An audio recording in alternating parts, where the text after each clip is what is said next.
Hi everyone, I'm Ellen, and I'm our community program instructor for the Fringe, and we're going to get started. Before we do, could we all come in a little bit closer? This is a pretty big space. Everybody's pretty spread out. I mean, you can keep safe distance from each other if you want, but to fill in just a little bit more would be awesome. Great. So I have no idea listening. That's okay. I tried. So I want to thank the Broadwater for hosting us. It's sorry, I'm going to start over. Thank you to the Broadwater for hosting us. This is going to be about an hour and 25 minutes of talk, and then we'll have time for questions at the end. We have a lot that we're going to get through, and we're going to try and save at least 30 to 45 minutes for questions. So I'm going to run through these announcements as fast as I can. So how many of you guys are new? Who has not done a Fringe before? Look around. That's a lot of people, and that's amazing. Woo! Introduce yourself to somebody new really quick. I'm Jackie. We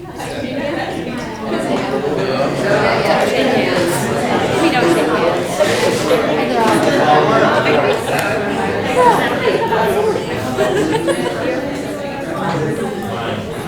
This is literally what our workshops are about, is meeting new people.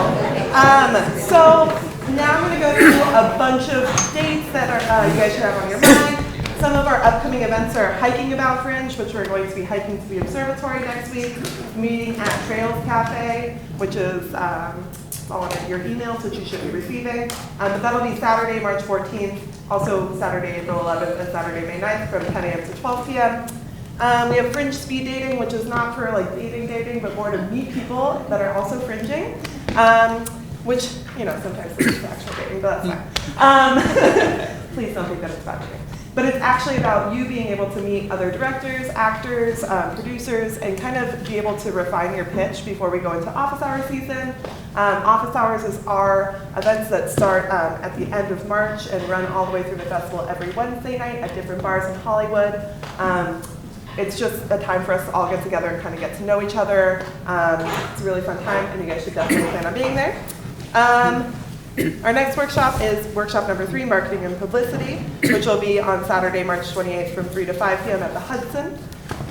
We also have another town hall coming up, which will be town hall number 2, Ticketing Awards and Festival Expectations. That'll be Saturday, April 18th,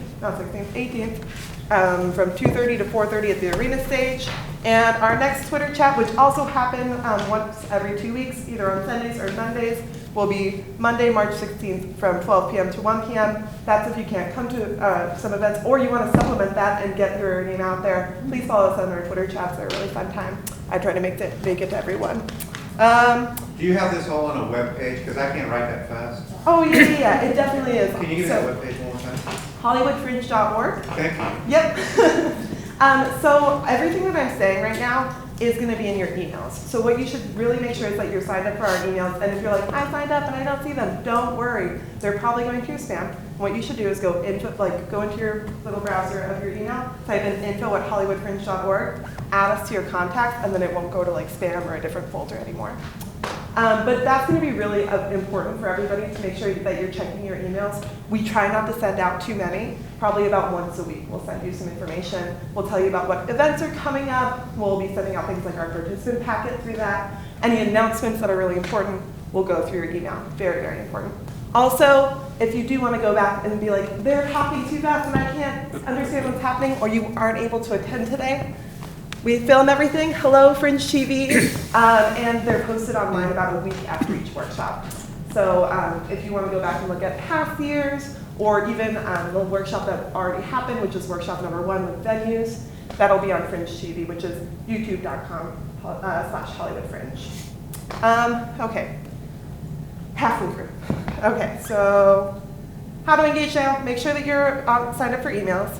Follow us on social media, which is our Twitter, Instagram, Facebook, at Hollywood Fringe and everything. Use the hashtag HFF20. Say that again. The hashtag HFF20 if you're starting to post about Hollywood Fringe. That's where we have like communications. That's also where we talk on our Twitter chats. We use that hashtag to kind of follow each other. And if you ever have any questions and you're like, I don't know what to talk, who to ask this to, you can always email support@hollywoodfringe.org. We have basically a wizard that answers it all. Thank you so much, Dave. It's great. After this, we're going to have a mixer at Bungalow 40, which is just a few blocks down. Come have a coffee with us. You can come talk to us about anything. I'll be there. You can ask me any questions. Maybe you guys will be able to come and ask them any questions. Great. All right. So before we get started, because so many people are new, I kind of want to give an intro into what the Fringe is. And I also kind of want to go over some basic kind of Fringe rules. We don't have many, but we do have one. And it's that you follow our code of conduct. The Hollywood Fringe is an annual open access festival where every June we have a free and open concept, so we're completely uncensored, it's open access, and anybody can join if they have the registration fee paid and they have a venue within our zone, which is on our website, but it's basically about Franklin, Madonna, Melrose, a little bit into East Hollywood, a little bit into West Hollywood. By opening the gates to anybody with a vision, we hope to present cutting edge work, but in order to do that, we really need to make sure that we're being safe. We have a very comprehensive code of conduct. When you register for a project, you're agreeing to it, and it's also what we hold in any spaces that we have that are Hollywood Fringe as our rules. We don't want to have a lot of rules because we think that it's very important for artists to be able to express themselves and be able to do that, but they also need to follow our set of rules, which is basically not to be a jerk, but also not to make anybody feel uncomfortable because of their gender, their race, their sexual orientation, or anything that makes them different from you. If you do register and you do agree, you and your team are responsible for following that code of conduct, and it's very important to us that that is followed. Thank you so much.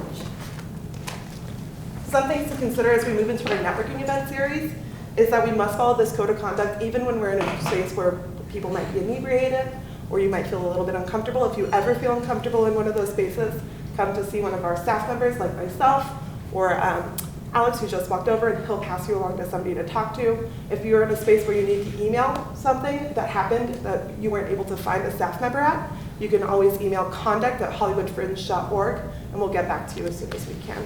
That's just something that we want to set the tone with as we move into our events for this season so that everybody feels like they have a safe space to create their art.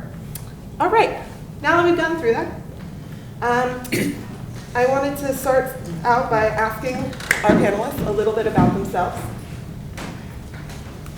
Can you guys say your name, your show, and some of your past accolades that you've gotten as part of the Hollywood Fringe community, or anything else that you might want to share?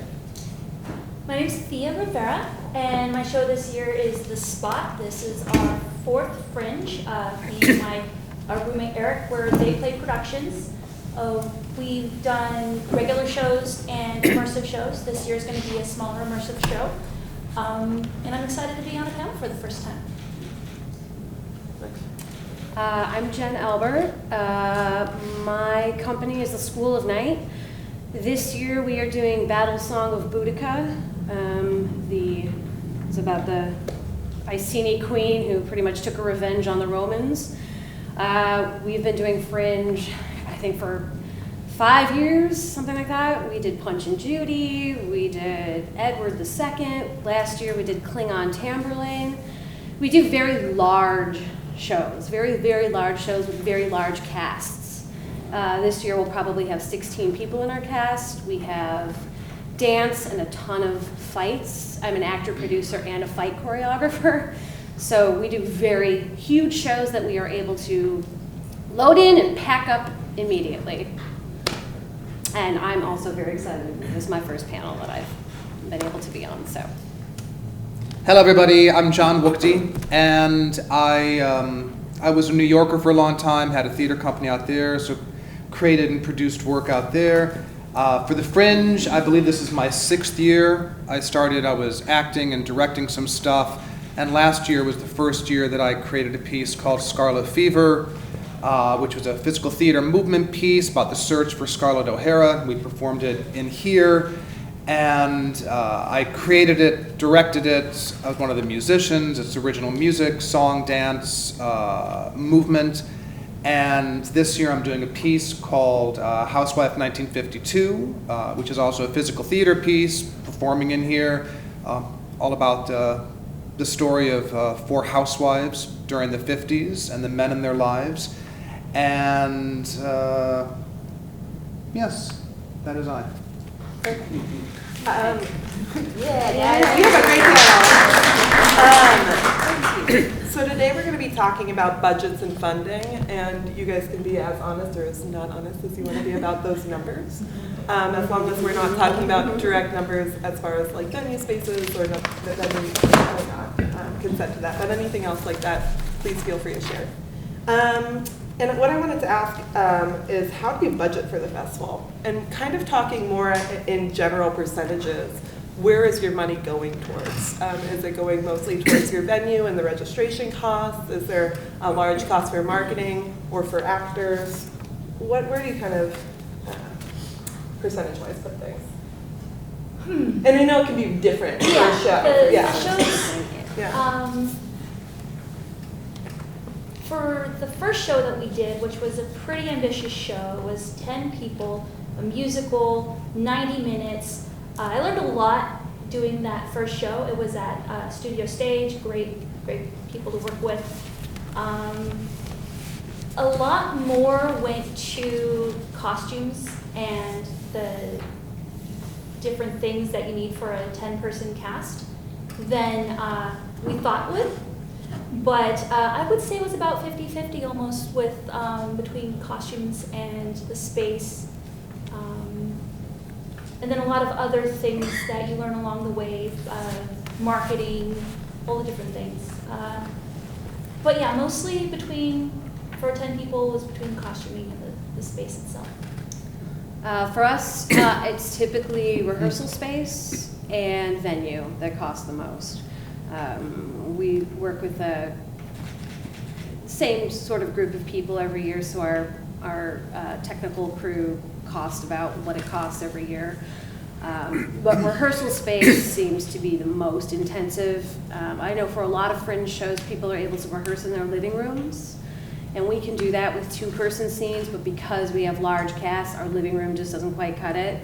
So we have to find economical rehearsal space, and that, especially when you have fights, we always do our fight choreography. That sort of starts before we do actual table work, which is also done at our house, but we can't do fight choreography at our house. Small 2-people fights, perhaps, but when I'm doing a battle scene, I need a rehearsal space. There's no way around it. And then, of course, venue costs what it costs. We sort of try to, we do more shows than most people usually do. I think a lot of people do maybe the 3 to 5 shows during Fringe. Usually we do 8 or 9.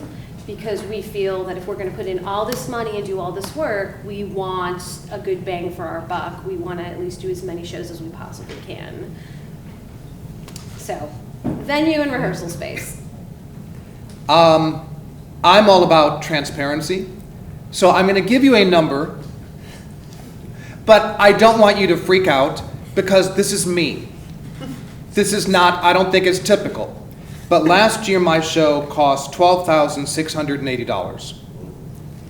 50% of that, which I went into the show, I had some money, so I'm very conscious because I've done a lot of shows over the years, but I didn't sort of temper myself. I just went ahead with what I was going to do. So these numbers, I kind of knew what was happening.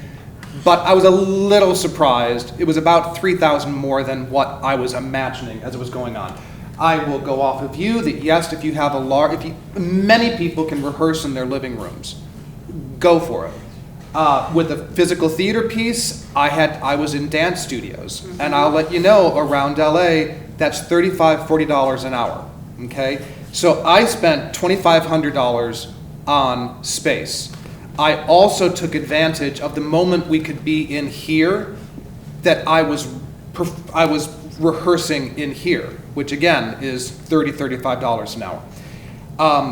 My biggest cost was my salaries. It was $6,700.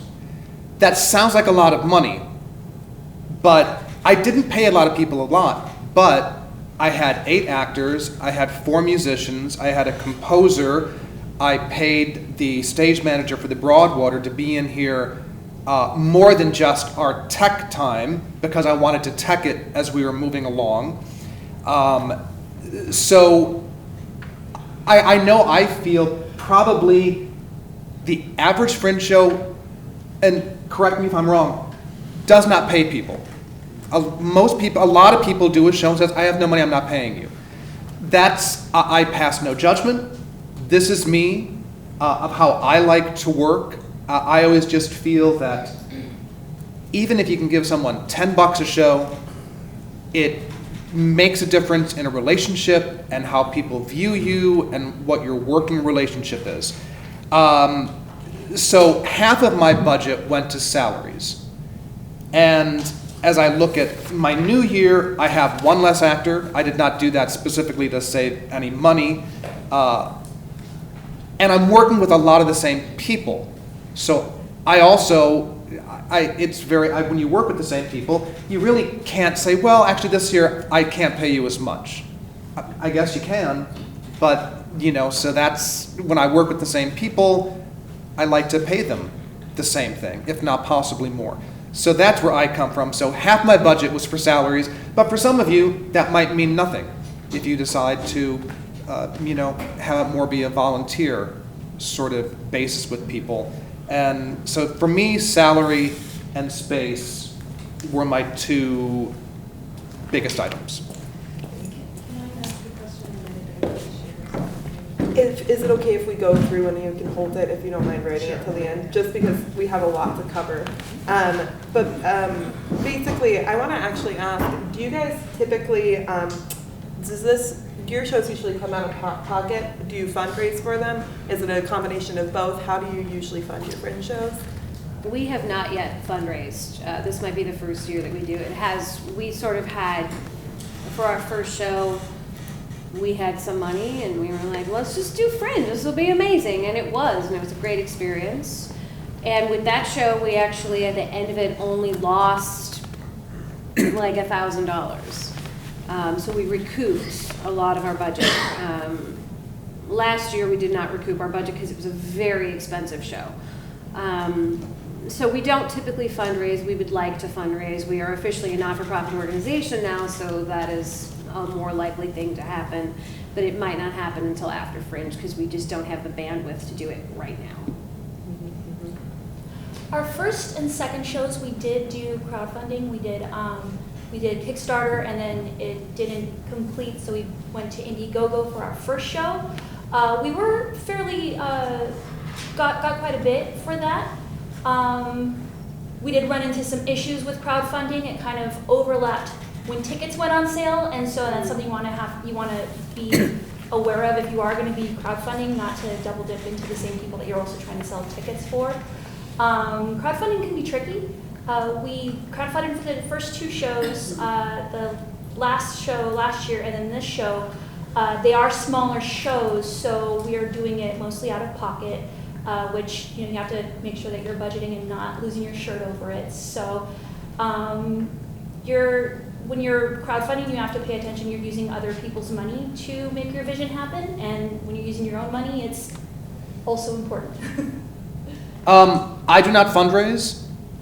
Maybe I feel like this is a whole conversation. I have very strong feelings.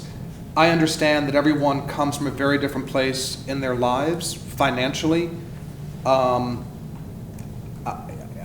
So I do not fundraise for my show. It's my money.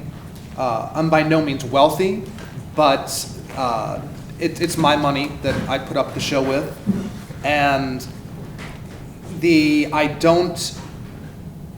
I think it's important for any of you new people that the idea that, oh, I'm going to do a Fringe show because I want to make some money. Okay, it's probably not a good way to kind of go into it. If you want to break even, that's great. You have to really do an analysis and look at how big your venue is, what are your tickets you're charging, what may be my average audience, but then again, how many comps am I going to give? how much press am I going to comp in, and you have to, that $10 ticket price becomes really an average of a $7 ticket price, and you have to sort of, so if you really want to do some calculation and just figure out, okay, my show's going to cost $3,000, what audience do I need just to recoup that so I just don't lose any money? So I think as an individual, you have to sort of be honest with yourself or the people you're working with and say, okay, are we okay losing money? What money do we have now? I think what I think is risky, and I know people do this, they're like, okay, our show's gonna cost $4,000. We have $1,500. We're gonna raise the other. Okay, what if you end up not raising it? What do you do then? And then you need to pay somebody. And you tell them, oh, you know what, I don't have the money yet.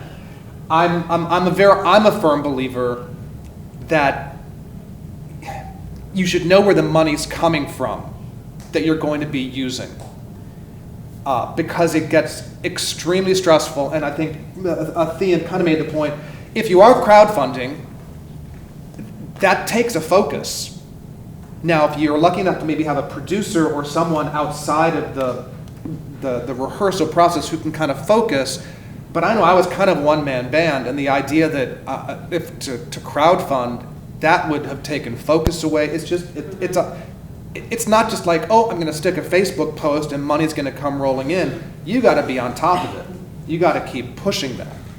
So I think I think ultimately, just be careful and don't think, oh, that money is going to come from somewhere, because you could get in a sticky situation where you're not able to pay people, or suddenly you find yourself without the money to do something. So I think just be aware of that. Yeah, to piggyback on that, I would pad your budget with an extra $1,000 of expenses you don't expect to have, because you just don't know what's going to happen. There are things or times something happens, you go, oh, wait, we need a yada yada? Oh my God, I didn't even think about a yada yada. You need the yada yada because your show's not going to happen. You had no idea. You have to sort of logic it out. It's more than being strategic, it has to be about logic and really understanding the end result and working your way backwards to your budget. Do not expect to get money. And this is the other thing, this is why we don't crowdfund, and we haven't. All of our friends are poor actors.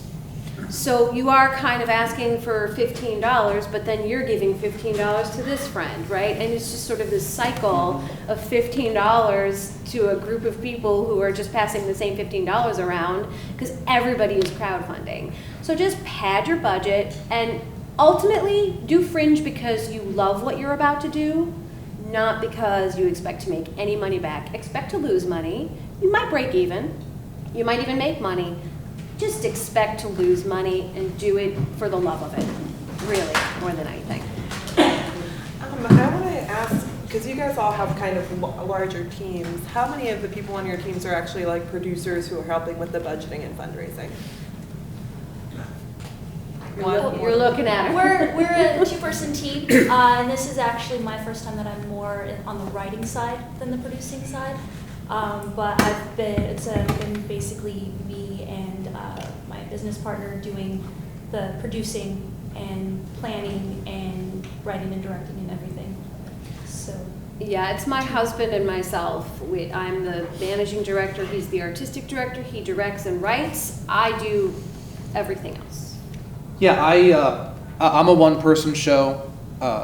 As I mentioned, I produced actual theater projects with theater companies, so I understand that process.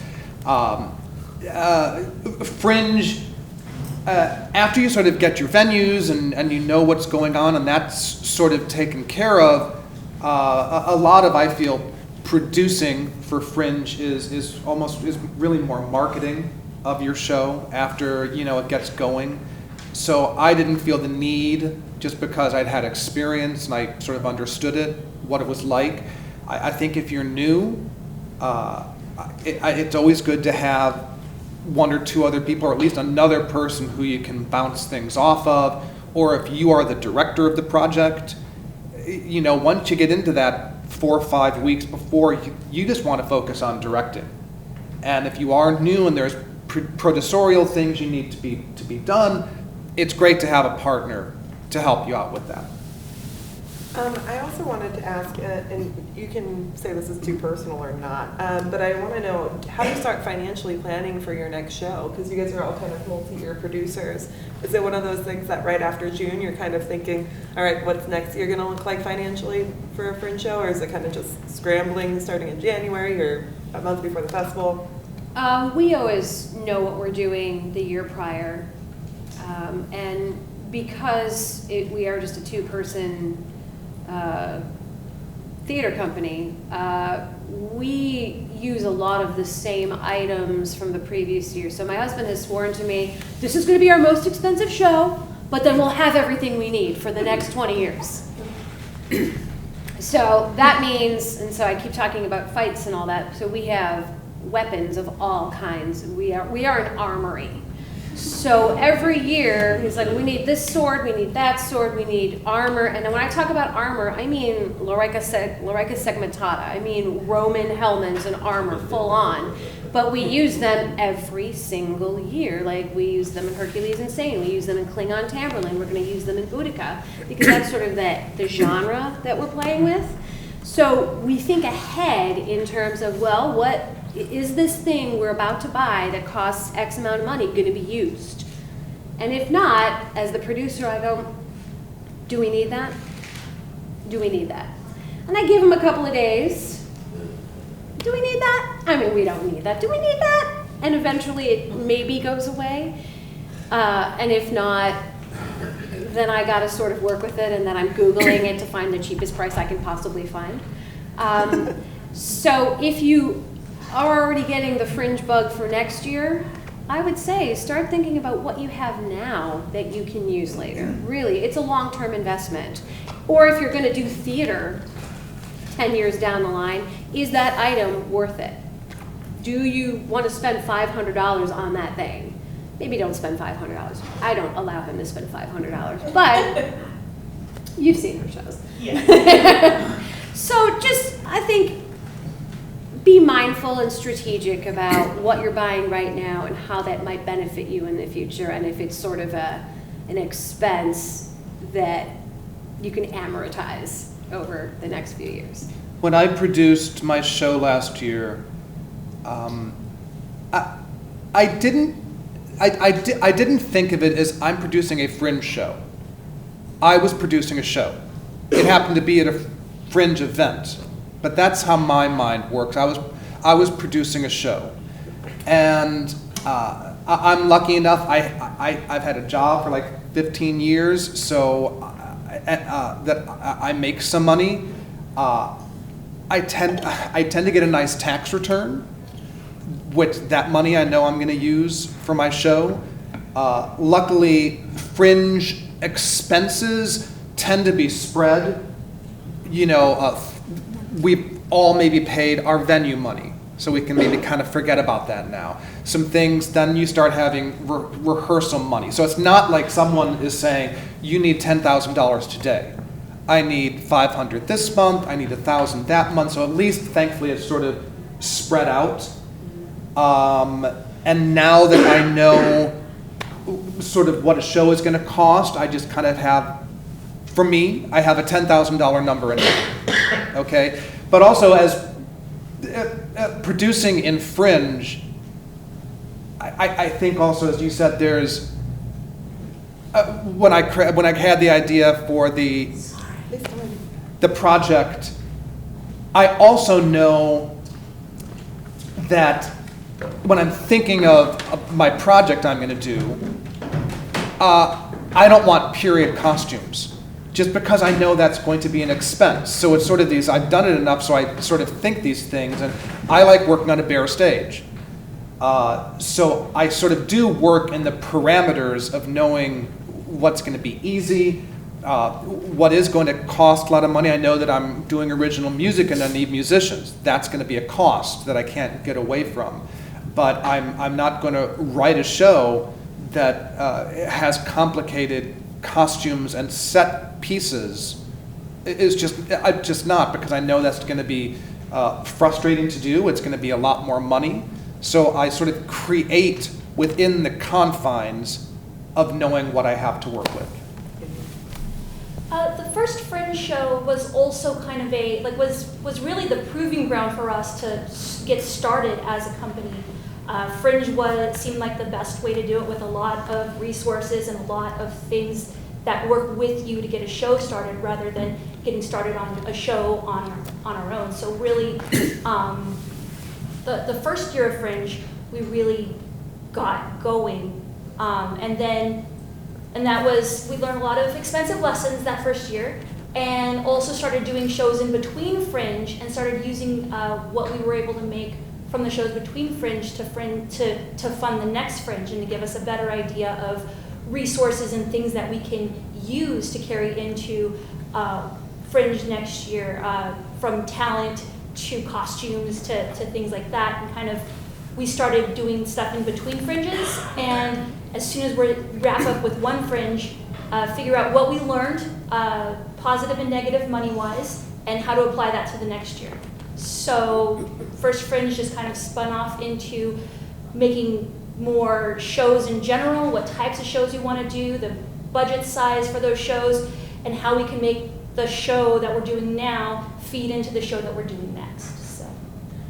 And I also want to say, this is just one perspective of people who have many different people that they're putting on stage. And Fringe is kind of all of this range, right? So you have some people that spend virtually nothing and can do something with that, and then you have people who will spend up to $10,000 to have the production that they want, and that is kind of the point of Fringe. So if you're listening to some of this, and I encourage you to do this within any workshops that we're presenting, because we do believe that parameters are very precarious, and then you can kind of push them a little bit. You should know that, like, if you're like, that doesn't fit with me, there might be other workshops that you can also look into. Like, we've done tons of these workshops over 5 years with tons of different types of people. And they all kind of say the same thing, but they all have their own little flair, too. So you kind of want to, one advice that I heard from somebody was that you want to look at a show from the past couple years that kind of matches, like, the ethos of what you want to do, and find them on the Fringe site by maybe looking at the tags from a past year, which you can search in our search engine, and start to, like, kind of research how they did it. And I thought that was a really great way of you being able to, like, kind of see yourself in a different show and kind of follow their pathway, not have to reinvent the wheel. Okay, great. So I kind of want to talk about ticketing. The average ticket price at Fringe is $12. Might be, yeah, $10 or $12. What do you guys charge for tickets? And do you kind of use that as fundraising, or do you use it more to, like, cover basic costs? Last year we did $15. It was a solo experience, so one audience member at a time, and we've generally kept things between, like, 12 and 15, maybe a little higher, but expecting to discount a lot, have a lot of codes out there. But yeah, that sounds about right. Sometimes immersive shows, because there's a lot of other requirements for immersive shows. Like when we're out in the wild, we have to have our own insurance. Definitely, like, do your insurance research, especially if you're doing something that's out in the wild, not a traditional space, or requires any sort of contact. Definitely make sure you fit your insurance involved with all of your expenses. But about 12, 15, some of the larger shows we've done like 20. When we're doing stuff that's not Fringe, we've gone into like 30 to 50 for a larger show, but How many Fringe. tickets are you typically selling per show? Last year we did one ticket every 15 minutes for about four or 5 hours. So that wasn't a lot of throughput last year. Previous shows we did at Studio Stage, and we were about like $15 a ticket, and they're about 50 seats-ish. Because our shows are larger and way more intensive, so we typically do the $15 ticket rate with $3 discounts. And if you're not on the Hollywood Fringe Facebook page, get on it. There's 2 of them. because people post all of their discount codes there, and you want to take advantage of that. I also highly, highly recommend that when you cast your show and when you crew your show, you add them as your artists on your Hollywood Fringe page, and here is why. We do $15 for Hollywood Fringe members, or what is it? What do we call it? Participants. If you are not a participant and you go to the Fringe page, our tickets will be $25. But if you sign into your Fringe page and you go to our site on the Hollywood Fringe page, you will see participant price, $12, $15. General public, and we did this particularly last year because we were doing a Star Trek themed show, and we were like, the Trekkies can pay $25, that is fine. But we wanted Fringe people to only pay $15 or with the discount code $12. We sold a ton of $25 tickets. I cannot even tell you the amount of people outside of Fringe who bought tickets for our show. So make sure that your entire staff is on your Fringe page, because then they will pay a cheaper rate. Now I know as a Fringe participant, if I see a show and it is $25 for a Fringe participant, I'm like, really? What are you, the Geffen? Come on. So really make it accessible to people on your team so that they can in fact get those cheaper tickets. Know that everybody will do this. There are 2 different rates. Plus, I think Fringe participants automatically get $1 off their tickets anyway. So get your cast and crew as part of your team on your Fringe page so that they get all of those discounts. Get on the Facebook pages. There's like a Hollywood Fringe Festival and LA Theater Facebook page, and then I think just a Hollywood Fringe Facebook page, and people constantly post discount codes. People will do flash sale, $12 tickets, free preview, half price previews. You want to make sure you really are able to get that, because the other thing is that you want to see as many shows as possible too, and that will help with your pocketbook and spending money to go see shows, which I sometimes add to my budget. How many shows are we going to see? Because that's marketing in a lot of ways. The more you network, the more you see somebody else's show, the more they're going to come see your show. And a lot of Fringe participants at the beginning of their show will do a curtain speech, and they'll be like, who's got a Fringe show? Oh, I do. And everybody will announce their Fringe show. So those are just a couple little tricks. Last year I did 5 performances and we got 1 extension, and my thinking was I just wanted people to see the work. So the first show was a pay what you can. The next 2 were $10, then it was $12, then it was $15. And the extended date was a $15 ticket price. If anyone who asked for a comp got it.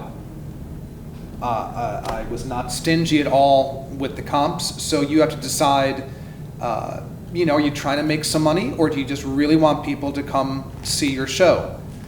So I think that, especially during previews, I do think of pay what you can. Quite a lot of people do that, and it's just, it's a nice thing, because you really have to stop and think. If you want to see a lot of shows, hundreds of dollars can add up really quickly. And and as you say, the discounts, I was probably every couple of days I did video marketing or something, but yes, flash sales, discounts, so there was always a way for someone to see the show possibly for free if they wanted a comp. And there's trading. That's another big thing, is to trade. Show A says, can I come comp show B, and then you come see my show. So it's you're supporting each other in that way. So just think about that. I feel ultimately we want people to come see our work. So that's why I sort of did the tiered pricing moving as the festival went on. Also think about if you're going to apply for any of those Fringe awards, and maybe you don't know about those yet, but people will start, so individual theater companies or theaters or groups will have Fringe awards. and it could be best immersive or best actor or best this or best that. If you want those people to come see your show, expect to give away 2 comps, at least. If it's a group, a lot of times, like I think Theater Unleashed sponsors one, and they send a lot of their company to come see your show, expect that you're going to be giving out 10 comps, at least, to those awards. We don't typically participate in them. We used to, and now we're like, I don't have the energy to do this. But no, if you, and those Fringe Awards are different than, those are sponsored awards, Yeah. is what they're called. They're sponsored awards, which is different than the Fringe Awards. Just know, the sponsored awards, expect to put in your budget the comps for those, if you're going to apply to those. And you might not, but if you do, know that. Just to give you a little bit of a background about the difference. So the Fringe Freak Awards, there's everything from top of Fringe all the way down to like the best in every category. And that is voted on by the community. And that those ballots go out the last week. So a lot of people, whoever's seen, I think it's over 3 or 4 shows, I can't remember, 3 shows? I think 3, 4, yeah. 4 shows. Sees 4 shows or more can vote, they get a ballot, or if they're a certified reviewer. There's like one other way that you can vote. I can't remember off the top of my head, but we're going to cover it in a workshop, and then I'll have the actual answer for you. And you can also look at our rules online. And then you also have sponsored awards, which are different organizations that will present, anything from like best actor to best playwright. They'll be more focused, and those people will go and judge those awards based on that, which we do have a set of rules for, but they also, every award is different. So we'll have a workshop in a couple weeks, and we'll talk about it then, about how you can apply and when that'll become available. But I also wanted to, we kind of touched on that with comps. How often do you do comps? We've done comps we'll generally apply for any of the sponsored awards that we think we qualify for. So we're expecting to give those comps. We also do a sponsored award. So we hope to get some comps when we go and see those shows for the award that we give. We tend to, a good like 10, 12 comps at the least plan for. Just so that you can, get some friends in or family of your cast. If you have a large cast, expect to do more comps. Give your cast members some comps as thanks for the help that they've done.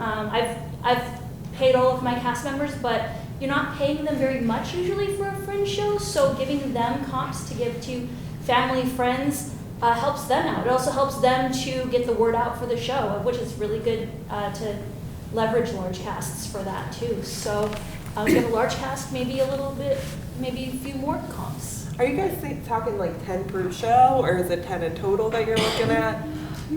We usually do, based on how large our total. Yeah, how large our cast is. We do 2 comps per cast member and unlimited industry comps. But also we do a significant other comp. So if they have a spouse or significant other, best friend, whatever, they can bring that person as many times as they want, unless we're sold out. And then they get 2 other comps additionally. And then we do any other comps within my discretion. If, like John said, if somebody's like, hey, we want to swap comps with you, we'll give you 2, will you give us 2? And we always sort of do that. We don't go crazy with our comps. A lot of times it sort of just depends on how is a show selling. For previews, a lot of times we'll do, like I said, pay what you can or half price, or we'll paper the house. And papering the house just means you comp the entire house and just go come see the show. All my cast gets 2. If during the run they're like, my friend really can't pay, I'm not going to deny them. I just think a lot of it is just goodwill. So like I say, I was generous. I never at any point suddenly said, oh, actually, I don't have any more comps left. The person may have just come and paid anyways. I think especially if it's another festival participant, it engenders goodwill. But again, you have to decide that for yourself. But you also have to take into consideration, our studio in the Broadwater fits, I think, 30 maybe 30 people. So that's a big difference when you have this to fill up as opposed to, a very tiny space where you don't really need to give comps, you're going to sell them anyways. So you just have to, one important thing, if you swap comps, really make sure you go see the show. Now, there may be times someone wants to swap a comp, you're like, I don't, but always go see the other person's show, because it's a small community and they'll be like, I never saw him. So, and it really helps.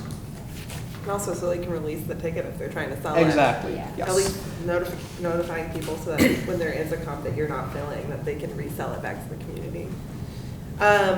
Or give it to somebody. So how do you factor marketing into your budget? Is it a large amount of dollars, a small amount of part of your budget? Now, It's a big question. For us, for us, a lot of our marketing is within Fringe. Fringe sort of has its own marketing, and we are on the Facebook page, we are on Twitter, we are on Instagram. We get postcards and we get posters. And we make sure we put them up at all the logical Fringe sites. We put postcards everywhere. We don't go crazy on the postcards. If we're doing a show with 15 people, we get 1,000 postcards. That's really all you need. Don't think you need 2,000 postcards, because you don't. Keep them on you at all times, and just have them with you. And hi, I'm doing a show. How are you? Great, and pass out that postcard. We do not spend a lot of money on marketing at all. $1,592. That was my marketing last year. That was I paid for a publicist. That could be a whole other discussion. Yeah. We'll Now- talk about that in our next workshop too. Yes. I was a one person at the point where I was like, oh, it's time to send out my press release. To me, it was worth it. Okay. The one thing I spent money on, which I'm always surprised more people don't, and because it was dirty, but I have T-shirts for my show. That is invaluable. You are a walking billboard. I don't understand why every single show does not have T-shirts. It is maybe after this conversation, we're going to see a plethora of T-shirts, but you walk into the Plunge, you are a walking billboard. Because you see so many people and people go, oh, Scarlet did, oh, that's right. So that, that was a little more than $300. You can get a run of 25 T-shirts. You give it to your cast, you wear it around. Think about this one. If you're going to want photos and someone to come do some nice video, that can be $250, okay, of money. So that's where, and yes, agree. Don't go insane on postcards, and also, this is probably in the marketing thing, don't think that the larger the postcard is, the more people are going to come see your show. Venues are going to be annoyed that you have an oversized card. And also don't have teeny tiny things, because they're going to fall on the ground. Do a 4x6 postcard like most everybody does, and that's easier. We spent almost $1,000 on our first show for marketing. We went all out. It was our first Fringe. We were really excited. Werewolf Rock musical. We went a little crazy on the postcards. We did pins. We did Facebook ads. We got the publicist. We were also working to build a name for ourselves that first year. So we threw a lot in. Last year, we didn't have the throughput. We had maybe 16 people a night, since it was a solo experience. 45-minute show, one person every 15 minutes. We sold out quickly before we bought the ad on the Fringe book, but we didn't do a lot of online marketing after that, because we sold out pretty quickly, since we didn't have a lot of tickets to sell.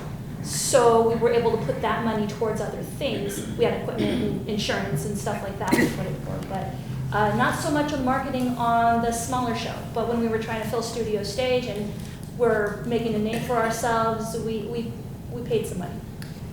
And I will say that our whole next workshop is about marketing, which I think will be great for you guys to attend or watch online. But I do kind of want to ask, what do you guys think makes, as we're heading into all these networking events, what makes a good elevator pitch? What makes you want to go see somebody's show when you're talking with them? Well, you have to find out. I mean, I had my spiel for last year of what it was. You know, it's I'm doing a physical theater movement piece about the great search for Scarlet O'Hara when they were casting Gone with the Wind. It's going to be movement and gesture, an original song, all accompanied by live percussion. Boom. You know, I had my, and I did. I kind of had it thought out what I was going to say. If I'm not a fan of hanging in a bar, and a lot of times it's very loud. You really can't hear it. Just find what is unique about your show. You know, mine having live percussion and movement and telling the story that way, I felt that was the unique thing, and that I don't know, you have to find that something that is unique about your show, have a very quick tagline, and honestly, kind of work on it. Know if someone says, hey, what's your show about? You're not going, well, you know, it's kind of, I don't know, it's kind of like this, you know, you think about what you're going to say to somebody. I mean, really, you kind of like work what your like couple of sentences are, so you can just immediately say it to somebody, and then when you finish it, you always then say, and what's your show about? Yeah, work on your elevator pitch at like workshops like this, so when you get to the big social events, you're ready. Work on it with people that you know, your business partners or your cast, or like just kind of get it figured out what you want to say about your show. You've got to, you know, like any sort of pitch, you want to get it quick. If, you know, Werewolf Rock Musical turns somebody on, great. I don't know if I have to go much more into what it would be. Sometimes the type of show needs a little bit more explanation, but people want to hear about your show. So try some things out. If you think it's grabbing people, great. If not, work out some other things. Throw some other stuff in there. Yeah, we always do very rare types of theater. Like we did Hercules Insane, which was a play from Seneca. And a lot of people are like, who's Seneca? Okay. Last year, like I said, we did Klingon Tamerlane, and you either knew what a Klingon was or you didn't. And when I said Tamerlane, people were like, well, what's that? Well, Christopher Marlowe. Well, who's that? Shakespeare, contemporary, right? So that's a long explanation, and people are already going, right? So I had a postcard. I would say Klingon Tamerlane, and they'd be like, what's a Klingon? What's like Star Trek? Look, there's violence. There's model ships, there's this, there's that. You're into it or you're not. Here's a discount code. What's your show about? Right? They're either going to come or they're not. Don't be insulted if people are like, I don't know what that is. What I end up doing and what I find is that I go to the events, I end up with a stack of postcards and I hold on to them. And as Fringe starts to happen and I start to work through it, I start to look at the shows and investigate them, and I see who has discount codes and who doesn't, and times that they don't interfere with my show. And if the postcard gets me and I kind of remember what we talked about, I might very well go see your show. I don't really have an elevator pitch. I kind of just come up with it, and like I said, if people are like, oh, I know Star Trek, I am there, then great. If I say Queen Boudicca, the Iceni queen who took her revenge on the Romans, some people might be like, that's awesome, women, yeah! And some people might be like, Boudicca, I don't know what that is. I just kind of got to go with it and not worry about it. Eventually, what I have noticed about Fringe is word of mouth takes hold, and if your show is good and people want to see it, they will just come see it. And educate your cast. I learned this last year. I had my pitch, but as we were opening, an actor said, John, how do you want us to describe the show to people? So, you know, tell your cast how they can, I mean, they're going to come with their sort of own perspective of how they're going to tell their friends about what they're working on. But, educate your cast and say, hey, if someone asks you, use these words, use this to describe it, this is what I've been doing. And then just honestly, an actor is going to tell sort of their own, they're going to come from a different place of describing a show because they're in it than as someone maybe who's creating it. It'll kind of be two different things. Yeah. So I have just 2 more questions, and we'll open it up for you guys to all ask these lovely people questions. But I kind of wanted to ask first, how do you set your expectations or goals? Are they more artistically minded? Are they more production minded? And when do you start defining and setting them, and when do you break those rules for yourself? Artistic, completely and totally. We do what we want to do, how we want to do it, within the parameters of Fringe. We have a bucket list, and we go through that bucket list and go, what show do we want to do? And timing. We really thought about what is 2020 and what is it about, and we thought, I want to do about a play about a woman who massacres the Romans. That's what I want to do. And my husband had that on his bucket list. And, like I said, we do sort of rare plays that most people haven't heard of. I mean, he wanted to do the Henry VI trilogy and just do one part of it at Fringe and then do the rest of the run later on. And I was like, yeah, I don't know about Henry VI. He's like, well, Trump and the election. And I was like, Henry VI, man, it's a great idea, but no. And then Trump and the election and Boudicca and a woman who massacres the Romans sounds great. So that's how we kind of, again, we have our 5-year plan, and we just kind of pick and choose, and it's like Tetris. Well, this one fits here, and then this one fits here, and we kind of move it around. But it's completely artistic. Definitely artistic, and shoot for the big ideas, get those big ideas out there and figure it out, and then kind of shape it down to what you can really make happen. We had a lot of big ideas with the Werewolf Rock musical. We did have to shape it down. We weren't able to do a live band. We weren't able to do a lot of the things that we wanted to do along with it. We kept things a little conservative, but we came up with the ideas first, and then we went, okay, well, that's a great idea, and this is kind of where we can do it, and then kind of figure out the rest from there. Like, what's the idea? What do you want to do? What do you want to show people? And then figure out where I'm going to put it and how much it's going to cost. Yes, completely artistically. And as someone who creates my own work, the only person I'm trying to one-up is myself.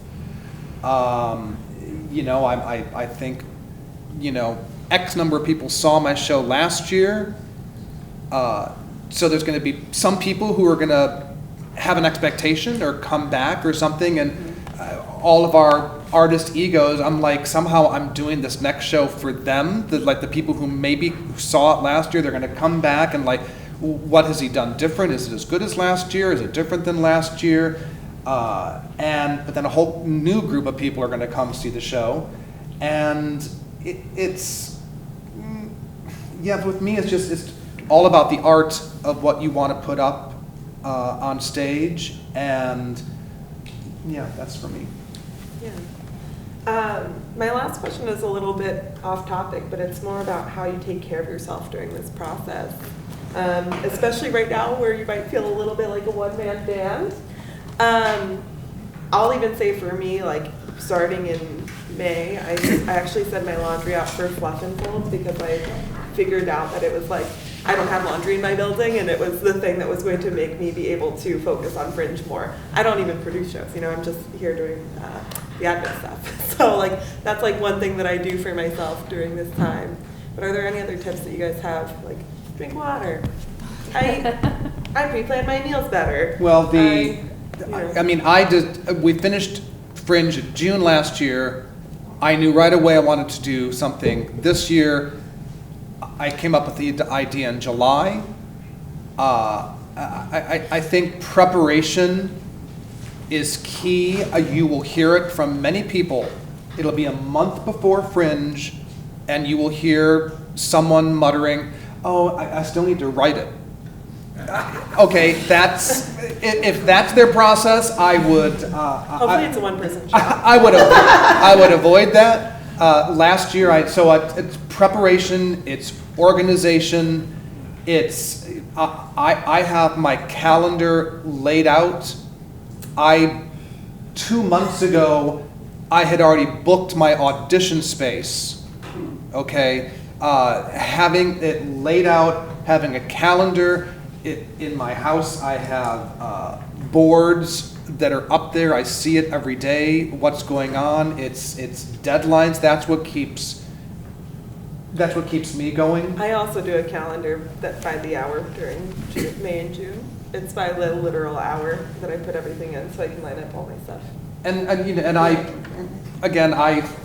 tend to take a trip for a weekend away somewhere, and just before things are going to start, to get my own thoughts. Not everyone can afford to go away for a weekend, but I literally leave the city. I go away to be by myself and just prepare. It is baby steps. The minute you sign up for Fringe registration, the stress and overwhelm begins. I know that from my first year where I was like, oh my God, what did I just do? Oh my God, now we have to do all the things. Oh my God. No, breathe. Be calm, just Fringe. I promise you it is not as overwhelming as you think. Write the things down that you need to do, and maybe every day tackle 1 or 2 of those things. It will get done. I promise you. It will happen. I promise you. It will be a good experience. Fringe is also very addicting. Just know, you're doing a show this year, I guarantee you're going to start, once it's done and you've had the adrenaline and the exhilaration, you're going to want to do a show next year. That's why it keeps growing. I promise you, it's so overwhelming right now, but if you keep coming to these and you keep networking and talking to people, you will calm and you will get through it. It's really exhilarating. It's really a wonderful, wonderful experience, and that's why we're all here. Take time for yourselves, drink your water, eat properly. Yeah, it's not as monumental as you think. I know it feels that way right now, and I'm talking as somebody who was freaking out my first year. I promise you, it is not that monumental. One thing at a time, 1 foot in front of the other.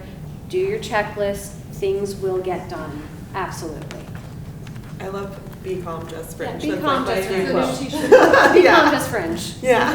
Be kind to yourself. Snacks, water, rest. I brought snacks all the time because I was doing back-to-back shows. Snacks, water, rest. Take care of yourself. Take care of your cast. Cast loves snacks and water. Make sure you take a moment, take some time out for yourself. Go and have a coffee. Get Starbucks and just chill for a bit somewhere. Take time for yourself. But also rely on people, your business partners, your significant others. You'll have a lot of support where you need it if you're not on your own. Oh, yeah, time for questions. Well, Perfect. how are you not on your own if you're doing a one-person show? I would try and, I've never done a one-person show, but I would get a close friend, or if you have a significant other or a business partner, someone else that you can rely on, whether it's bouncing ideas off of or tag teaming to go see other shows and get ideas or go to events. It's hard to do things on your own. I was going to say, Rebecca, that Hey, John. hi. I was going to say, I'm always very surprised, not surprised, but someone a few weeks ago, a brand new person said, hey, I've never done this before. I don't know. Within minutes on Facebook, I think 4 people had offered to sit and have coffee and talk to them. So if you don't have someone helping you produce your project, put it out there. And I can guarantee you someone will say, let's go sit down, have coffee. They might not produce your show for you, but they'll talk you down off the ledge, they'll give you advice. So I think when we say you don't have to feel alone, is that literally you have this community, and a lot of people are shy, etc. But you put that out there, I guarantee you, listen, I love to talk. If anyone wants to talk budgets or producing, I like to talk about it. And I'm sure a lot of us do. So just put it out there, and I'll bet you'll get a return of someone who'll go, oh, we'll sit down. Let's talk. I think that is one of the biggest things, is that you have to know this is a community. It really, really is. I come from a Chicago theater background, where Chicago theater is very much a community. Everybody knew what everybody's show was. Everybody knew what everybody was doing. We would all go drink, smoke some pot, whatever. Or, what show are you doing? What show are you doing? And I didn't feel that until I joined Fringe. This is the first place where I was like, oh my God, it's like Chicago theater. Santa Monica has turned into the Chicago theater. Oh my God, that's crazy. It really is a community. And I am mentor for the Fringe program, for the scholarships. And frequently I'm mentoring one-person solo shows. There is help out there for you. Absolutely what John said. If you just put it out there, I guarantee you somebody will go, well, I can help. I'm happy to sit down and talk with you. I'll come watch a run through. If you don't have a director, or maybe you do, I don't know, really ask your friends for help. And ask the community. There is somebody who will help you. I promise you that.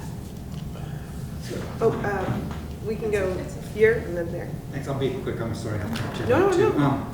Really excellent, thank you guys so much, it's been very insightful. Quick question, I just like to bounce this off of you, you might not be able to answer. It sounds like most of you are writer, producer, directors, and there, I've done that in New York for a long time. From my point of view, so I lost my director, and now I feel like I have a little bit of money, not much, and I want to either hire somebody to produce, because I'm a writer, or someone to direct. So that I can only do two, so I can do 2 out of the 3 instead of all 3. Got shot, anybody? What is your strength? Producing, or right? If The work's written. the work is written, but you said either a producer or a director. Right, so right? I could direct, but then I would want help producing. Producing. Or I could produce it, but I would want director. Right. I think pick one of those that you feel is more your strength, and then hire the other one. Right? Like if you wrote the play and you know what your vision is, maybe you'd want to write, and maybe you just want to direct it, and you just need that person to streamline and sort of bounce off of, well, no, maybe we shouldn't spend that money on this. Can you scale it back? Can you do this? Can you do that? Right? Rather than maybe handing your project to somebody else and they say, well, we need, okay, now I want this giant thing. And you're like, well, no, that's not what my intention was. Right? Think about what your strengths are, and go with that one. Yeah, and as someone who kind of creates my own projects, I don't know if you've written and directed your own work before. If you're incredibly comfortable with that, maybe that's easier to move forward than bringing in. I mean, if you happen to know someone who is a director, but you already have a relationship, bringing in suddenly a stranger who's a director, you never know what might transpire. So maybe I would, just the little bit I'm just hearing, maybe if you're comfortable directing your own work, maybe then you're best off, are you new in town? Kind of. Maybe it's better off maybe finding someone to produce, because I don't know. It seemed maybe riskier if suddenly you find someone who you've never had a relationship with to say, come direct. You have a great coffee, but then suddenly you get into the show and you're like, God, why did I ever pick this person? So Exactly. That's, yeah. And if you find somebody within the realm of producing within the Fringe community, they might very well know, okay, Yeah. what's your show? And they can probably put together a budget for you like that, because you're the director, and you can say, well, we need this prop, we need this stage, we need this, and this, and you might have it because you're envisioning it as the writer. Yeah. Yeah, there's business heads out there. You'll find them. Yeah. Yep. Yeah. So you've covered some of the terrain I'm trying to figure out, but it's the marketing ticket sale thing. I'm doing a show that's in a 50-seat theater. It is a show I did a year and a half ago, and I set the ticket price at $25. I think it's awesome that you can do these discount codes and stuff, but how do you track that? Like, I know the tickets go on sale May 1st. I'm not going to do a ton of marketing if the tickets are selling. I don't know how much percentage you want the advertisees coming through Fringe and how much we're doing our own hustle. If I'm doing my own hustle, then I would prefer to charge a slightly higher ticket price because you're funding the thing. But on the other hand, you want to make it accessible to Fringe. So I'm just curious your thoughts on It's this. up to you to decide if you're giving out a discount code. And if you're giving out that discount code, they have to apply it on the Fringe site, and you will see how many, and you can create as many discount codes as you want. You can create a discount code for each cast member. It's just me. Yeah, if it's just you. And so you can put stickers on selected postcards with a discount code and give those out to one group, and give a regular postcard without a discount code to another group. You really have complete freedom to do whatever you want in terms of discount codes and know how to. And the website knows how to track all Yes, because you will type in discount code $3 off on your end when you're able to access the admin part of the site. And then from there, you'll be able to see how many people bought at $3 discount code.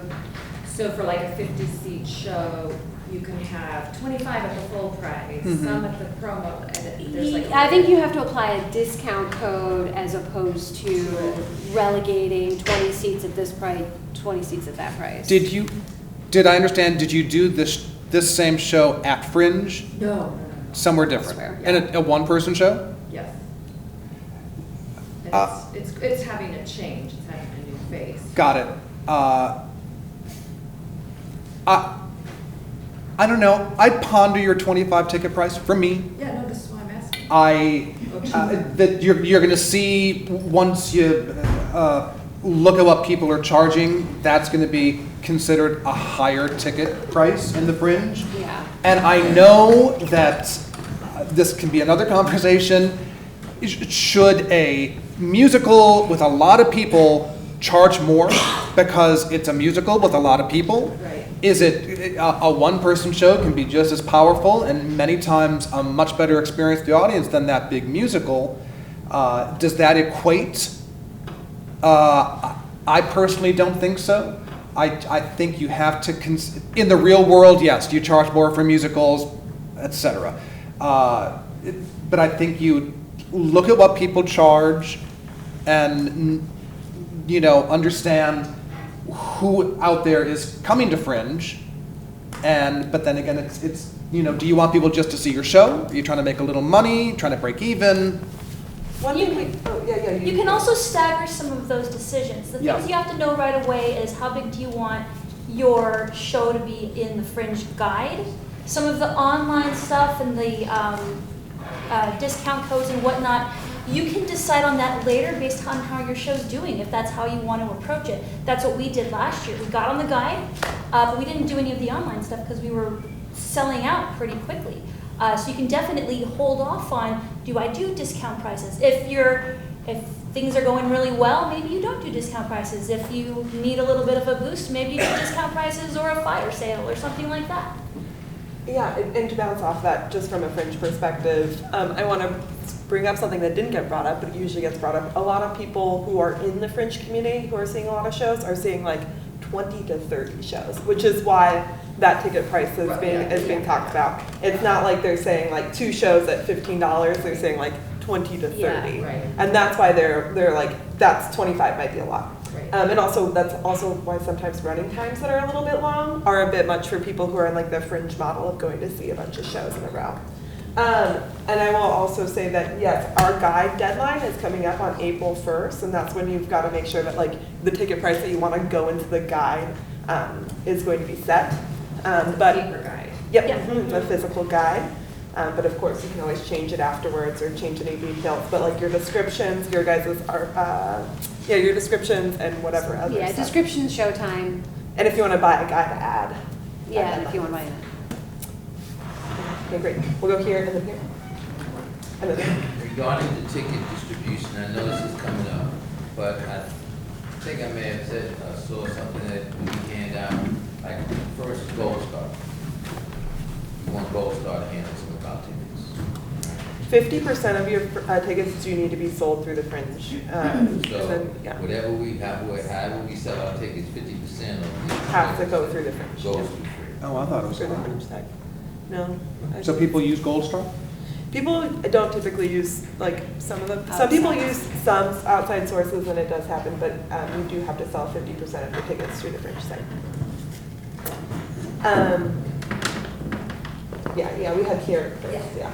So piggybacking on the whole community aspect and the social component, which I hear is really awesome about this particular Fringe, how much of like focusing on this community can really fill the theater for you compared to, let's say, like flagging on cars or like, you know, cold calling like outside of the community, like in terms of percentage? Because I would think like, I thought I would focus 80% on like, you know, the Fringe community and filling my theater that way, and then like 20% on like doing stuff. And I just wondered if you guys know about that. I think it's 100% the Fringe community. Okay, cool. And also, once you do that preview, from there, it's the word of mouth of the community. I think that's, at least that's how I found it. So it does its own marketing after that, if you have a show that people like and people are talking about. So I really think you should gear your focus, because also the Fringe, like PR press people look at it as a Fringe show. You're not going to probably be something taken out and have some article written about you as you're kind of, it's always in the context of the Fringe. So I would say keep that marketing focused within this community. You guys have anything? Yeah, we've put focus in other communities like the immersive community. When we've had an immersive show, get kind of that immersive audience who would also be interested in seeing the Fringe show. We had a show that was kind of part immersive and part regular show. It was kind of, you could choose how much you interacted with the show. So we were trying to bring people from both communities and trying to introduce Fringe to immersive. Does immersive mean it's interactive? Interactive, Okay, yeah, interactive. Either moving the audience around or moving the not traditional like sitting and watching a show. So, and there's a whole other community for things like immersive. Or if your show is very specific to like Star Trek or something like that, there's other communities that you can kind of go out into. I would make sure to be more focused to what your show is than just going out in the wild or like papering cars or whatever. You've got to be careful with some stuff like that because you could be charged for littering. Things like that you don't really think of. If you put something on a pole, the city can charge you and the Fringe for littering if they decided to. So it's things you have to kind of finesse based on what show you're putting out there and where to focus that energy. You guys wanted to say something? Yeah, I wanted to add to that. I remember I run 3 of the venues, and then Matt here runs another 7 if anyone's looking for venues still. Is anybody looking for venues? Great, we have cars afterwards. 80-20, 80% to the community, but that 20% should be to people you know. I wouldn't do just anyone, but you should focus on people you know outside of the Fringe community, people your cast members can pull in, all of that, and then the rest should be focused on the Fringe community because it's a big community and they love, Fringe people love seeing other Fringe shows and they love other Fringe shows having successes, and you'll see so many people go to the Fringe events or the work office hours or Fringe Central and say, hey, what shows are good? And then you'll just rattle off 6 to 10 shows that are great. And if people are talking about your show and you can be in those 6 to 10 shows that each person is talking about that's different, then that's great. So we had a question here, and then one there, and then one there. Yeah. Yeah. I'm curious to the members of the panel if any of if all your shows are non-union, or how do you deal with the issue of the unions with your talent? We're non-union. Yeah, I mean, it's easy that way. I really wanted to do union, and if you're in it's a whole discussion. If you're in a 50-seat theater or lower, It's easy. it's easier. I need to be on this stage, thousands of dollars, and I had a talk with Equity, and it's, under 50 seats, there's contracts that can be had that aren't going to break your bank if you really want to do that. I don't know, I feel like it's a whole other discussion, but no, I do non-union purely financially. Yeah. You can add to that if you want. I was just going to follow up on another thing you need to be aware of, and John was kind of talking about paying actors, is the new California Rule 885, which could have effect on people's shows. Supposedly it's coming up for a revote to see whether they're just going to throw it away. Theoretically, it would put actors in as employees. So you would actually need to use a paycheck service if you were to pay actors. And what I will always recommend as the Fringe is that if you have any payment questions, then you should really consult a professional who's going to help you go through any of those contracts or any of those ideas, because none of us can really speak to that. We can speak to our experiences and we can speak to our exact situations, but nobody can really say anything towards your exact experience. So if you're looking into doing contracts, you should ask somebody like a lawyer to help you with looking at that. One quick, I would say, be very careful of thinking, oh, no one's going to notice, because there are some people who are itching to point it out. And I believe, I won't say who, but a few years ago, a show was cast with Equity people, and a phone call was had, and they had to drop out of that show. So don't think, oh, if the Equity person says to you, don't worry about it, I don't mind doing a non-union show. Just be very careful about that. And again, I think it's really important for you to have those discussions with a lawyer or an Equity representative, because it's, again, experience to experience. Hi, I'm Layla Abdo. My show is from A to Zatar. It's a little more than a snack, a little less than a meal, so I have a food component of my show.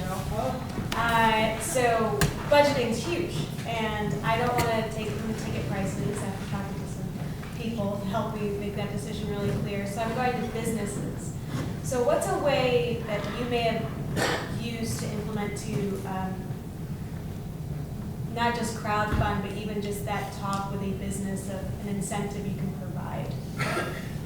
Well, I mean, just in general I guess really the incentive, if they're in the area and it's a restaurant, then you say, I will give you a full page ad in my program before the show each night. I will say, after the show, why don't you go around the corner to IndieMex and have a meal, tell them I sent you.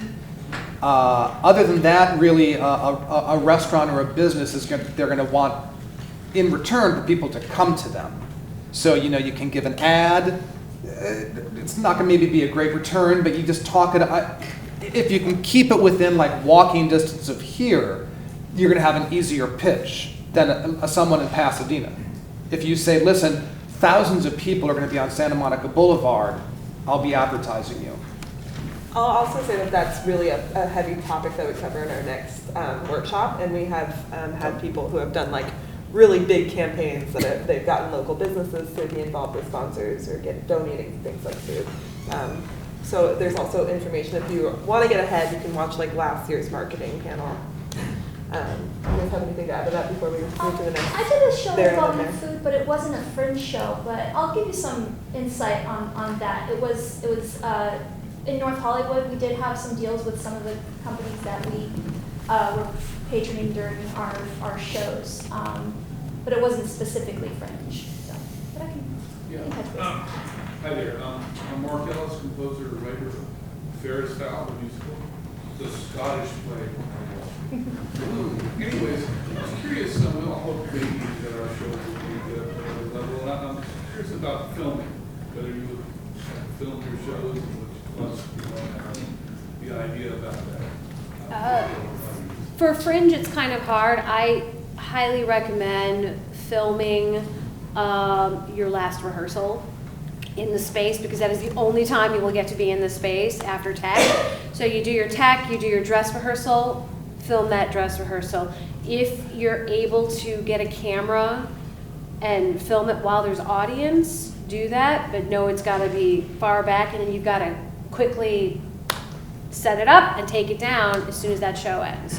So filming is great. I mean, we try to film every show we do, and we also do our photography at our final dress, because we can have our photographer walking back and forth while we're performing. The cast has to be appraised of all this, obviously. I'm sorry? The cast has to be appraised. Model releases, I learned very quickly, don't assume anything. Remember you had that Yeah, issue. don't assume anything. Yeah, you know, if you are going to do any publicity with people's, have them sign a model release at your first rehearsal you're having. Especially social media. I think a lot of people get uncomfortable with social media stuff. You know, so. and there are, and we can talk, there are several very talented photographers and cinematographers. It was a 2-camera setup, so it was close-ups, and then it was a long wide shot, and then he moved around, and it was fantastic, and it was synced, and I could create videos. So yes. We're gonna do there and then there, but Well, we got our first show filmed. It was actually done by Matt Kamimura right over there. He does great photos and great film if you're looking for somebody. And it's been harder to think of ways to film what we've done after that, since they're immersive and require a lot of moving around of people and players. But yeah, I would, if you think your show would you'd want to film it, definitely make sure everybody is aware of it, that they're going in, that they're expecting to have a show that's filmed. They may even be excited about it, or that if you're expecting to have a photographer come in and take pictures. Actors love to have footage of themselves. Oh yeah, for sure. Really, You can have AAA, make sure, if you have any AAA actors, you cannot film for advertisement purposes, you can only film for archival purposes. Actually, I heard, So, and reach talk out to about, AA. reach out to AA, I have heard for archive purposes, you still need AA. So, I think equity in Ellen's word, if you have any equity actors who are doing filming, anything out of the normal, check with it. Yeah. yeah. And social media is out of the normal. Yeah, hi. I'm an actor, and I went to Fringe last year, and I was so blown away by Clean on Tamberlin and a lot of other shows I've seen that I wanted to try it myself. I've never produced anything. I don't know how much it costs or whatever. And I was going to do all that, and then a funny thing happened. I got work, so now I'm going to do it next year. But I'm really into period Shakespeare. That really gets me up in the morning. I love period Shakespeare. And I would like to do that at the Fringe next year, so I don't even know where to begin, you know, as far as, you know, what you pay for a space and everything like that. I think as far as payments go, especially to venues, it's really a personal conversation between all of the venues, and it does change year to year. And also the venues available within our zone change year to year. Mm-hmm. So I would just really say that showing up is really incredible, and showing up this year and kind of getting involved is amazing. And again, talk with one of us, or just have a conversation and say, and you sit down for coffee and say, so what was your budget? And then we would ask you, so well, how many actors you need? Are you going to pay them? Okay, no or yes. How large of a space are you going to need? We can give some rough ideas of how much money something is going to cost. How many shows you're going to do? So again, like for Rebecca, there's enough people who will probably sit down with you and say, well, here, this is kind of what you can think of. Most venues, if you reach out to them, just let them know you're not participating this year just because it's crazy booking season for this year. Let them know you're participating next year. But they'll give you all their rates. Mm-hmm. It is different by venue, but they'll talk to you. Just call them up and say, hey, what are your Fringe rates?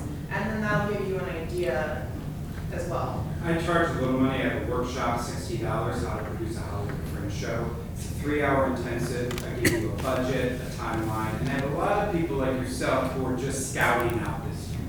What You is just your want to go name? out and kind of see. Anybody took the class? I did. That's Matt Amazing. Quinn, and it's a great class, everyone. I took that my first year, and it's really one of the things that kept me in Fringe. Fringe was really the proving spot that we want to do a company. Let's see how we do on Fringe, and that workshop was very useful for knowing. Oh, we have to think about that. Oh, we have to think about that. Oh, well, maybe that part's not so bad.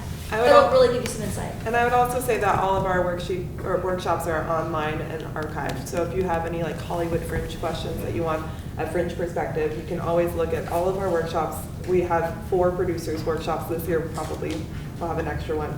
And we also do a creative workshop series, which also focuses on the writing aspects and other ways that you might be preparing in the fall. So you'll have a lot of training grounds through us, through that process too.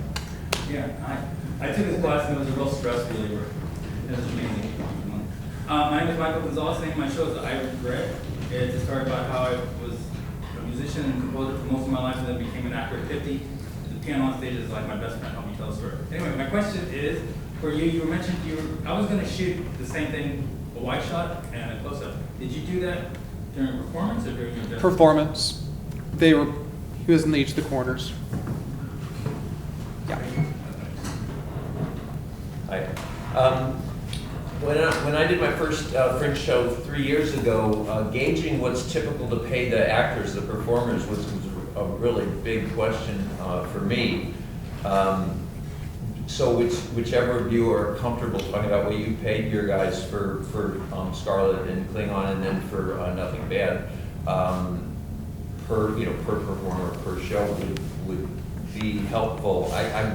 I gather some theater companies, maybe their members do it for free just to get it out there.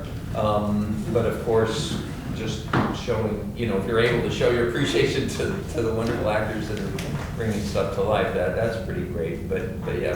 I'm paying my actors $40 a performance, so 5 shows is $200, plus another $100 stipend for the rehearsal process, so basically $300 to do the show. Last year it was a bit more because I did the 40th show, and then one of the actors says, hey, do you think we can get a little gas money each week?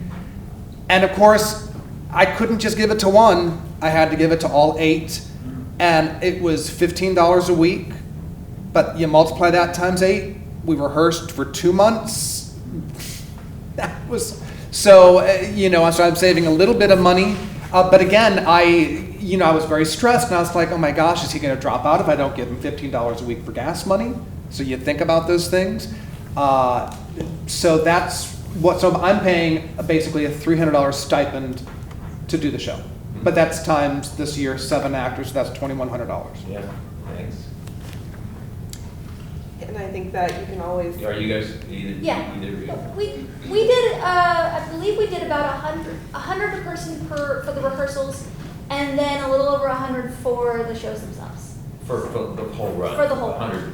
So yeah, not a lot, but it was also 10 people, and it was our first show, and we were still figuring a lot of stuff out. But I've always made sure to pay my people. Excuse me, but with 85, you have to pay minimum wage per hour. Right. I haven't even delved into what that is going to equate onto us. This was completely before all that. It was in previous years, so. I'll also say with anything like that, we're just really going to have to talk to tax professionals. Yeah. There's not a historical thing that anybody can speak to on this stage. It So I think changes that's every year. Every year. Yeah. And there are So- several large organizations working on it, so I pay attention. I think there's a lot of workshops that are happening for artists to be able to that are Yeah, LA specifically Stage focused Alliance on has this. one coming up Yeah. that's free. And so I think Yeah, I'm just going to that. going Yeah. to workshops about this, but LA Stage Alliance, in fact, if you look at their website, lastagealliance.org, I think it's next week, or maybe it's the end of the month, but there's a free workshop. I don't know if you're looking it up, but they just put it out there, lastagealliance.org, and it is a huge, they're gonna have a whole discussion about it. and Jen, then we have Jen, are you? March 23rd. March 23rd. Jen, does your company do it for free? Just It depends. Every year was different. Punch and Judy, we paid everybody. When we we did Klingon Tamberlane, the budget had to go down because it was just too much. So it sort of depends on each show. Like sometimes it's like $100 for the run. It's like Thea said, it's $100 for the rehearsals and the run. It really just depends. Klingon Tamberlane was a very special, beautiful, beautiful conglomeration of people who were classically trained nerds. Who honestly did the show because they loved it. Yeah. And they wanted to be a part of it, and they could care less about getting paid or not, which shocked me. They did not care. And when we did the second run, because we remounted it in October, yeah. They came back, and I was like, we're gonna hopefully pay you to, and they were like, yeah, whatever. We fed them a lot. So that was it. That was a special show. And it was just really a group of people who just wanted to work together and could care less about getting paid.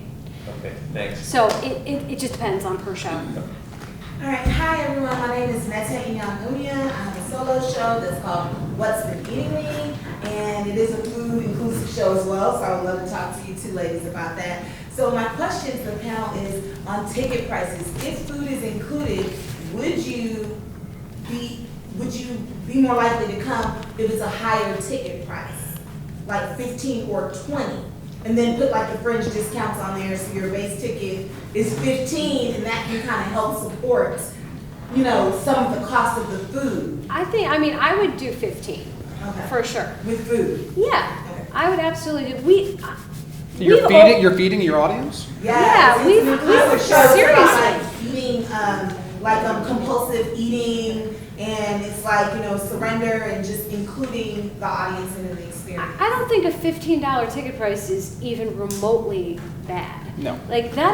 We started doing $15 ticket prices back in 2015. So, and if you give a discount code, sure. Would y'all do 20? Is the question. Like I had said earlier, I would do a participant price of 15 and then an outside participant price for 20. Because I'm telling you, the people who are not participants have no idea what the Fringe price and going rate is. People within the community will look at a $20 ticket price or a $25 ticket price and go, somebody outside of the community is like, oh, $20? That's a standard theater ticket price. Sure.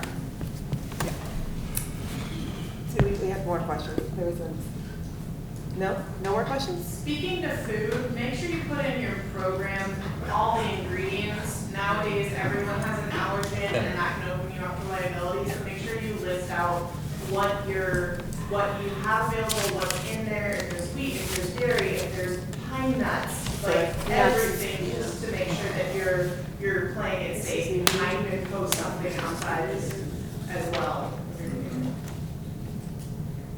This may be more for the marketing panel, but with the Fringe, doing your shows in Fringe, has that helped open up doors in other areas outside of Fringe as far as creative projects and other theaters and that kind of thing? I was just curious. Oh, absolutely.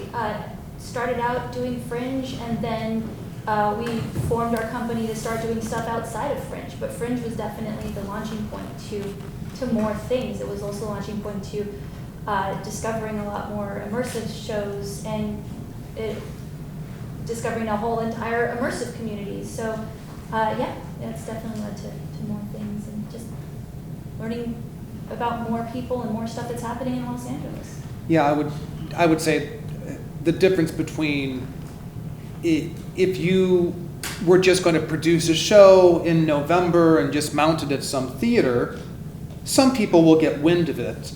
But just imagine when you do it at Fringe, even if they don't see it, that it's name recognition. If you're starting a company, it's who you are. If you return the next year, you come with people know you, and so you start building a reputation, good or bad, a reputation amongst the theater community. So it really is a very quick, easy way for the LA theater community at large to become aware of you. Yeah, you'd be surprised how many people do Fringe that also work in the professional theaters that are in the Valley or wherever that they come and see a Fringe show or they hear about a Fringe show. Our show Punch and Judy, if you didn't even see it, it became legendary. Like there are people who did not see that who were like, I heard about that show. Oh, what'd you hear? That it was awesome. Did you see it? No. All right, cool. I've gotten a ton of fight choreography work just based on people seeing my work. And as a woman, that's great because there's not a ton of female, I mean there are, just nobody knows there's a ton of female fight choreographers, just so you know that. But I've gotten a ton of work as a result of that. Our actors have gotten work. Our actors have been asked to be in other Fringe shows because they were seen in our current Fringe show. So. Yeah, and I'm finding this year, I've gotten quite a few people who saw the show last year who really would like to be in the show this year. Mm-hmm. So. Yeah, we've had that too. People are like, And frankly, if you're a not-for-profit organization, grants, right? The more you produce, the more likely you are able to apply for grants. Yeah. There's also the Encore Awards that follow the Fringe in July. A lot of shows will continue on to that, and shows have been picked up to go to the Odyssey and also to New York City off-Broadway. So every year there's been a growing influx of producers outside of LA, realizing that Hollywood has a great source of content. I'm also very hopeful with the success of Fleabag this year, winning the Emmy Award, that there's going to be even more concentration on the talent at the Fringe. Any other questions? I don't know if I missed this, but in terms of how much you pay people, director and producer, what's kind of the average that you're hiring? I also feel like with any of these questions, it really depends on your specific ask. Okay. So maybe I would ask those types of questions directly to somebody that's doing something similar to your work. Yeah, because that whole story has changed this year. Okay, yeah. Completely. We're still figuring it out ourselves. I'm happy to talk about it. Okay.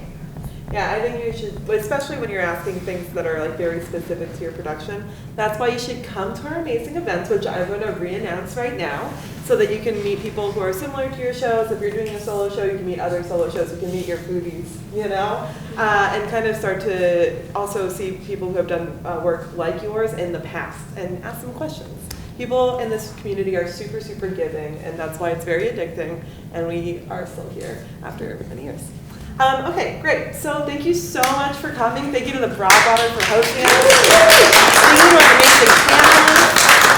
We're going to go to the Hudson lobby, which is now Bungalow 40, that's the name of it now, and go have a cup of coffee or tea or nothing and kind of talk to each other. And basically just keep coming to our events. Make sure you're signed up for our emails. All of them are inside of our emails. We also have blog posts on our website that lists all of the dates. Info@hollywoodfringe.org, that's the email that you're going to be receiving all these important updates from, so make sure that you're checking your email for those like once a week, at most twice a week meetings. Thank you to Fringe TV, thank you to all of our staff that's here, Alex, our events manager, who helps put up this panel together, and basically runs everything in regards to these, who's coming out to these panels. Dave McKeever, who's amazing, and thank you so much for coming out. Thank you. Tina, our volunteer director, who helped us out today. Matt Kamimura, staff photographer over there. Did I miss anybody on our staff that's here? No. Our amazing volunteers that work with us. Thank you to them. Thank you to everybody for being here. And let's go have a cup of coffee.